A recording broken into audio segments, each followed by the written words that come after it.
QuickSight is a Tableau Looker type of product from AWS, and probably one of the biggest benefits is that it's one of the products offered by Amazon, so it integrates really well with the databases you already have in the system.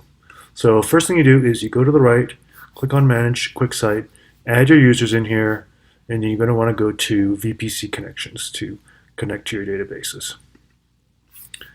After that, you're asking what kind of databases can you connect to? Pretty much anything.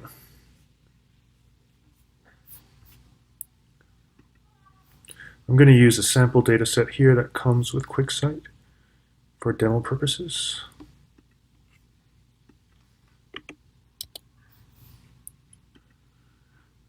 Okay, the first screen, so you've just connected to your database.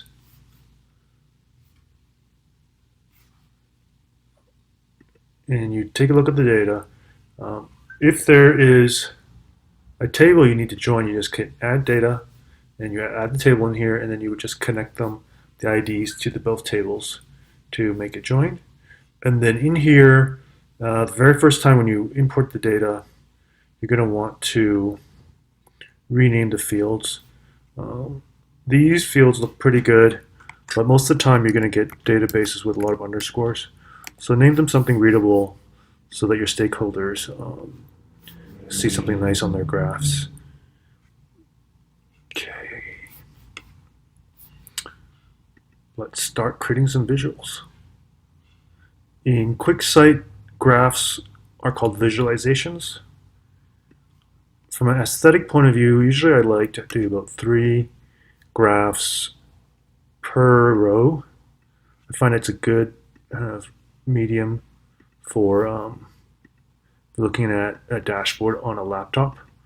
But you can easily do 2 graphs, or for more complicated graphs like a scatter plot, you probably should use just 1 graph per row. And when you get an email, your daily emails or your monthly emails, it will be responsive, so you would only see this in a 1 column view. Okay, let's do this really quickly. So right off the bat, this is called autograph, which means you can just start clicking on fields and graphs will be created for you automatically.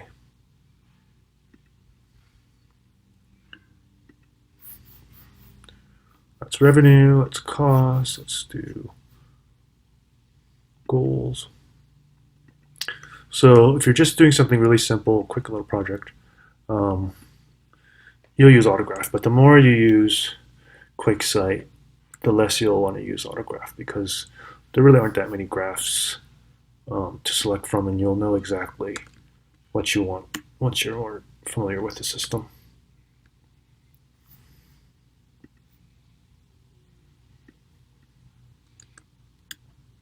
I like to start off my dashboards with the sheet that people use the most. In this case, the data is on a monthly basis, so month is usually the best tab to look at. And then I'm going to create quarter and year after this. Okay, so that's just the basics. And of course, what you want to do is to dig and slice and dice into this data and look at the deltas. And that's where the power of QuickSight comes in with calculated fields. This is the formulas of like the Excel formula equivalent of QuickSight. So you can really do some incredible types of calculations and dig into your data without having to ask the developer or DBA to create another column in the table for you. You can actually do it yourself. So that's another one of the powerful features that QuickSight has. We're going to do some easy formulas first, and then I'm going to show you a very complicated formula at the end, so you have an idea of what you can do. Profit, revenue minus cost.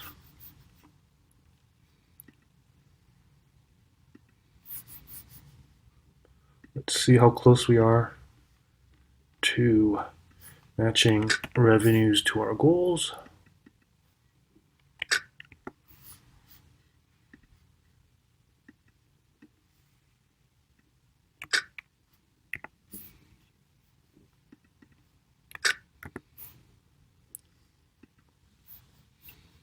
Okay, let's create 2 more graphs here. 1, 2. And we're going to use date and profit. And then, oops, sorry, I didn't do profit. Profit. And this one will do date and revenue goal match. So you can see there's a period of time in 2014 where we did not match our revenue projections. This is a lot of data to show 4 years worth of data on one sheet. You're probably more interested in the last 6 months, so let's do that. Create a filter. Apply to all visuals on this sheet. Top 6 months.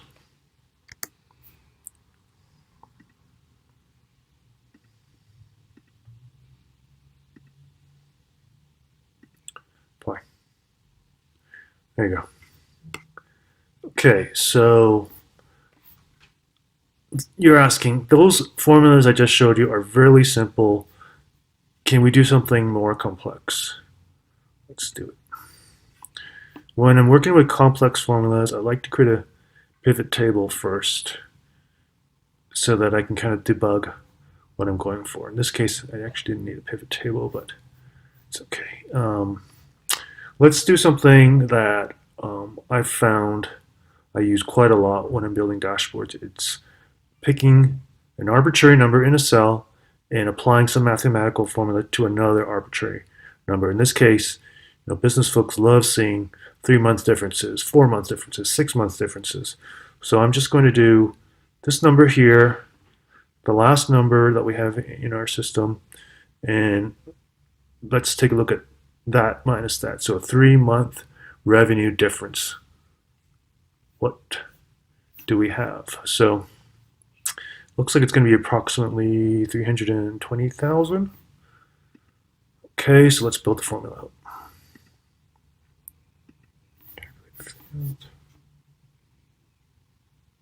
So the first thing I'm going to do is get the last date on the system. Most of the time when you're building your formulas, you're going to be using now, the function now, which is today's, or which is the current date and time, because you'll have data that's up to the current date, hopefully.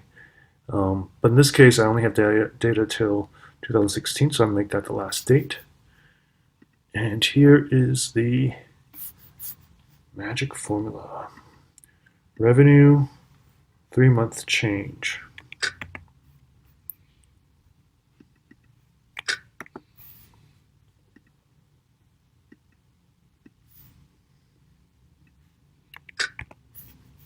So we have 2 lines to do something that takes way more than 2 lines. It's okay. I'll explain this. So basically what I'm doing here is I'm writing an if-else statement, check the date in the row, and see if it's equal to the last date. If it is, show the revenue, otherwise zero it out. And the reason why I'm summing it is because there will be multiple rows. In this case, in my data set, there are multiple rows with date is equal to last date, based on company, based on all the different cohorts. So I'm going to sum up all those revenue numbers because I want a total. And then if you can imagine, you have that number and you're subtracting the number from 3 months ago. How do we isolate that? We use if else, and we use this function called date diff. So as you're kind of imagining your needs, look for the right function in this function list, and hopefully you find what you need. Most of the time you do. Oftentimes, I think the hardest part is to think of the formulas as how do you manipulate these rows in this column, zero out the ones you don't need, keep the ones you do, and then do something with the rest that are in the column. So let's say you had, I'm summing up everything with a revenue number and that date. If you just wanted a cohort of customer name is equal to Warner Brothers, or if the channel is web instead of mobile, you would just add that in the if-else statement just to isolate what you're looking for. Great. And a lot of these complicated formulas can be expressed with a very simple graph called the KPI graph. Revenue, 3 months, 320,000. There you go. Okay, so let's build out quarter and yearly.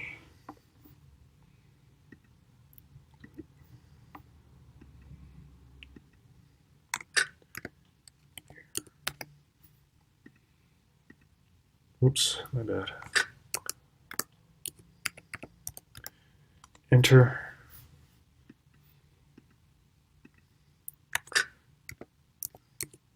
Enter.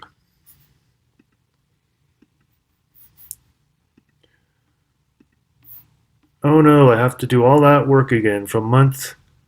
All this work I did in month, I have to reproduce in quarter? Of course not. Quarter.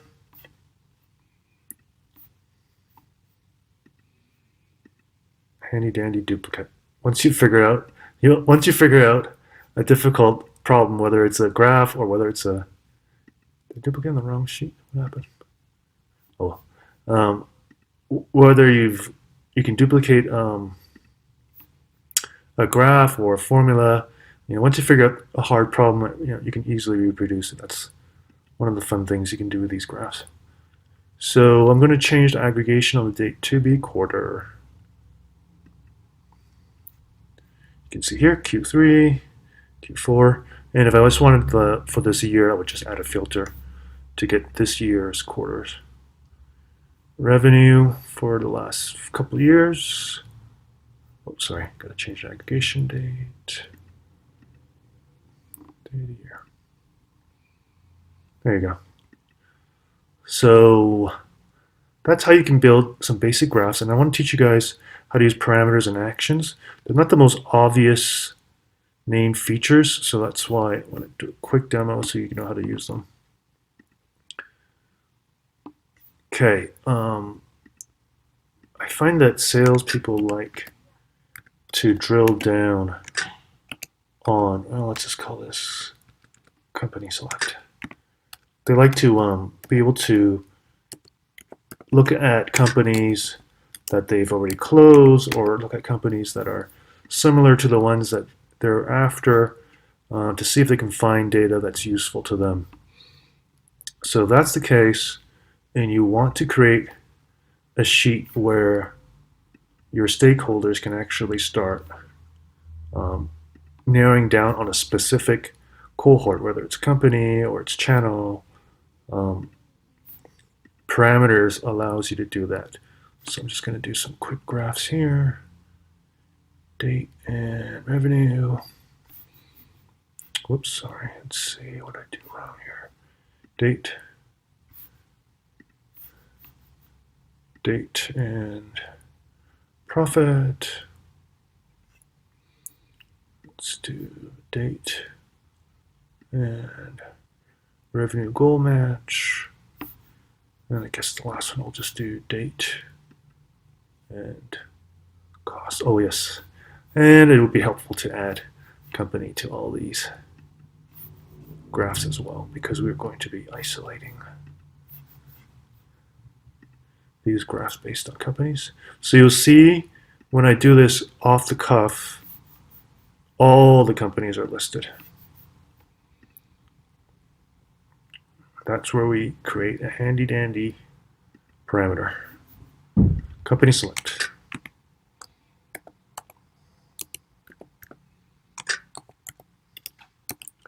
Give it a default of none.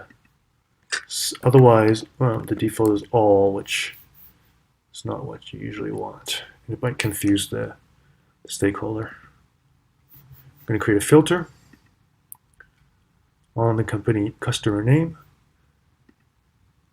Applies to all visuals on this sheet. It is a custom filter that equals a parameter that we just created called company select. And we are almost done. So you can see all the graphs are cleared out, but then your question to me is, okay, well, how do I actually pass in How do I select or pass in the company I'm actually interested in? Add control. Select company.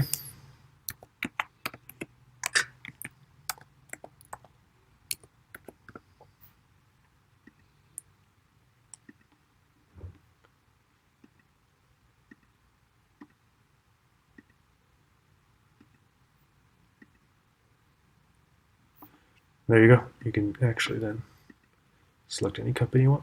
Entertainment 14. Here are all the graphs for Entertainment 14.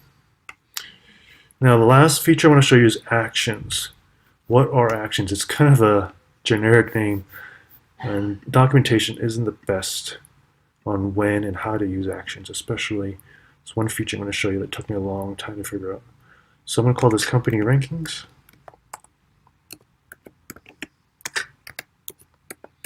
So this is one way I found using actions to be pretty useful. Just having a list of different ways to look at a cohort. In this case, it's company. So I'm just going to do pivot table on customer name and revenue. Order descending. So actions allows you to select any of these companies and it will jump to this page and populate that parameter. Now what you have to remember is to copy the URL, go back to your rankings page, click on actions, define a new action. Name doesn't really matter. It's a URL action. The name of the parameter we created earlier was called company select. And this is the part that took me that was not obvious in the documentation. The documentation will mention like a plus. You're looking everywhere for a plus, but it's actually right here. And you have to, like, it's not intuitive that you have to use this type of syntax to pass in that parameter. But let's see if it works. Save. I'm interested in looking at STA5. And STA5 populates. There you go. And of course you can easily duplicate this ranking. Let's look at these companies from a different vantage point by profit.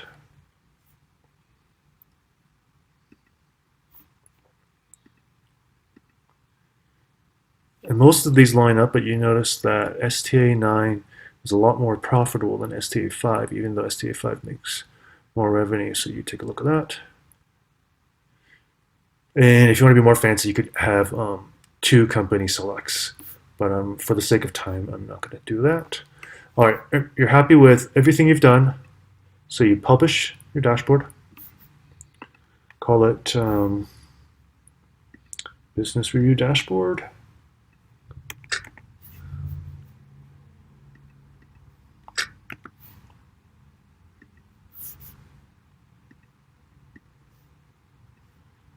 Add all the users that you want into the system that you want to give access to this dashboard. That's fine. And also, you can actually also set a daily email or weekly email or monthly email to go out as well. And when your users, oops, sorry, my bad. When your users actually see the dashboard, what they'll see is this. So they don't have all those graphs and fields that you use to actually create this dashboard. They actually see the finished product, which is just the data. Of course, you probably want to take out the debug table, or maybe I'll leave it in quarter, company rankings, company select. Yeah, so